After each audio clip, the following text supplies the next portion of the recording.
If you have been through an abusive relationship, you've likely experienced a lot of fear and a lot of anger. And that makes sense. You've been in a situation in which someone who's supposed to love and care for you is someone who's hurting and abusing you. And that's a terrifying situation to be in, and it's a cruel situation to be in. So fear and anger are completely normal, healthy, emotional responses. Fear and anger are also really motivating. They give you energy, drive, and impetus. And they may have been the emotions that pushed you to get away from that situation, that allowed you to escape and allowed you to survive. But many survivors of abuse find it difficult to let go of fear and anger, even when the external circumstances of their life change. They find it difficult to adjust to calm and peace and contentment.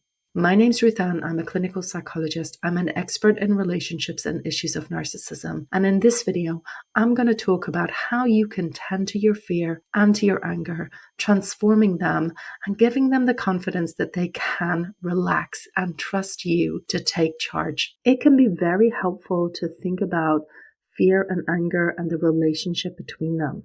So when you're in a situation where you feel very, very fearful and vulnerable and fragile, anger can feel really strong and protective. It can feel like that's the thing that's going to keep you safe and protect you from an abusive person or a harmful situation. So anger is often a very self-protective strategy. But one of the problems with fear and anger is that they're emotions that don't really allow you to think so much when you're in the thick of them. Think about it. If you were in a situation where you came across a predator, say you came across a bear, you're not going to think about things. You're just going to get the hell out of there. You're going to run for your life. You're not really thinking about where you're running to. You just want to run away from danger and get to a place of safety. And when you run away from an abusive relationship, you can often find yourself just running to get away from the thing that you're leaving. And maybe also constantly looking over your shoulder, wondering if the abusive person is going to come back into your life, wondering if there are other abusers ready to pounce. And it can feel very frightening,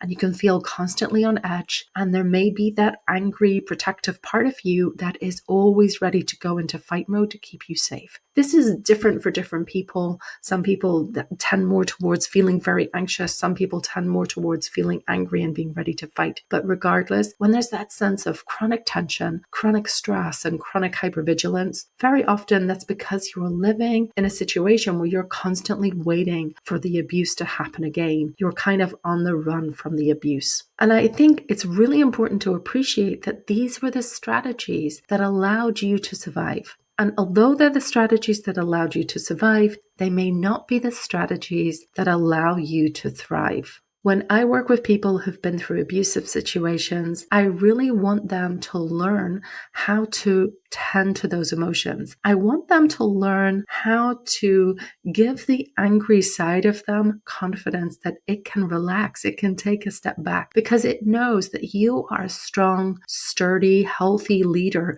in your life, that you can take charge and steer your life in the direction that you want to go in. And I also want them to be able to put their arm around the part of them that feels very fearful, very frightened, to learn how to soothe, learn how to calm, to learn how to really nurture that part.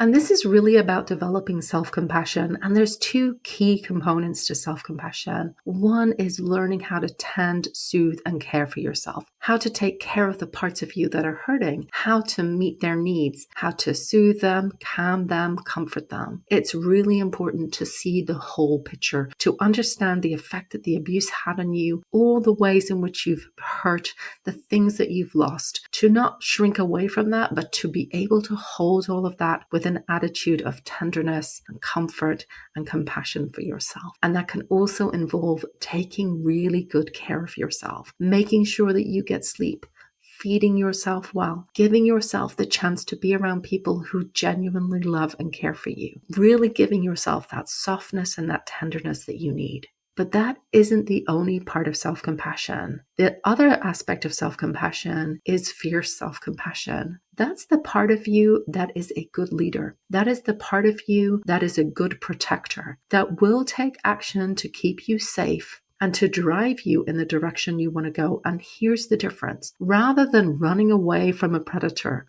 running away from threat, This is much more about what are you running towards? What are the things that really drive and motivate you that you want to run towards them? Not in fear and terror, but with a sense of compassion and drive and ambition and really caring for yourself. And that can be really different things for different people. And so something I'd really invite you to do if you're watching this is to think about not what am I running away from, but what am I running toward? Maybe you're running towards better friendships, better relationships with your family, your friends, your children. Maybe you're running towards your career aspirations and your life goals and a sense of achievement and competence. Maybe you're running towards building better skills in assertiveness, asking for your needs to be met, being able to say no to people, building that sense of your healthy entitlement to have your needs met and to be able to say no to other people sometimes.